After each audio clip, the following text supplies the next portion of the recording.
Heto ang mga maiinit na balita na dapat niyong tutukan mula sa FM Radio at PRTV Newsroom. Ito ang FM Radio Newsbreak. FM Radio Newsbreak.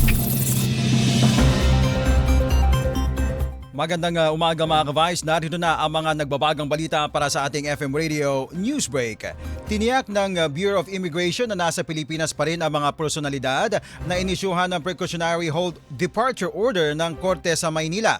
Ayon kay Immigration Spokesperson Dana Sandoval, kabilang sa minomonitor ay sila Jinggoy Estrada at dating DPWH Secretary Manuel Bonoan na pawang nananatili naman sa bansa. Ang kautusan ay nilabas ng Manila Regional Trial Court Branch 52 kaugnay ng reklamong plunder sa umunoy maanumalyang flood control projects. Samantala, nilinaw naman ng Department of Justice na ang hold departure order o kaya HDO ay precautionary lamang at hindi nangangahulugang formal nang naisampa ang kaso laban naman sa mga respondents.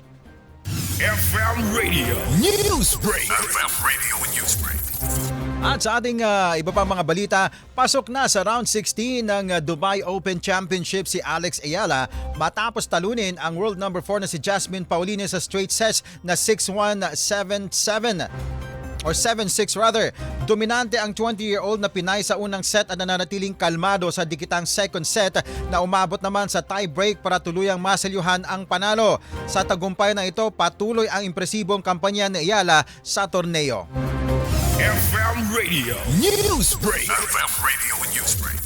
At sa ating panghuling balita mga ka-Vibes, ngayon po ay Ash Wednesday at marami sa mga Katoliko ang dumagsa sa mga simbahan para sa pagsisimula naman ng Kwaresma. Kasama natin ngayon si Angela Babad mula dyan sa Baclaran Church. Magbibigay naman sa atin ng situational report. Hello Angela, pasok. Cherubim, sa pagsisimula ng araw ng Kwaresma ngayong araw, inilabas na ng Baclaran Church ang tema para sa taong ito. Kwaresma, pagyakap sa pasyon, pagpapanibago ng misyon. Layo nito na hindi lamang gunitain ng pasyon ni Kristo, kundi ang pagyakap din sa pagpapanibago ng ating misyon bilang kanyang mga disipulo. Sa mga oras na ito, isinasagawa ng simbahan ng Baclaran ang novena at benediksyon, isang liturgical service kung saan ang punong tagapagdiwang ay si Reverend Father Rufino Makasait. Nagsimula ang mga aktibidad ng simbahan kaninang 5:30 ng umaga, kung saan halos salit-salitan lang, ito doon sa benediksyon, doon nga sa liturgical service. Nagkaroon din ng misa kaninang 7:45 ng umaga at susundan muli mamaya-maya lamang ng 10:45 AM Mass. Meron ding nakatakdang misa sa ganap ng 1:30 PM, 3:45 PM at 6 PM.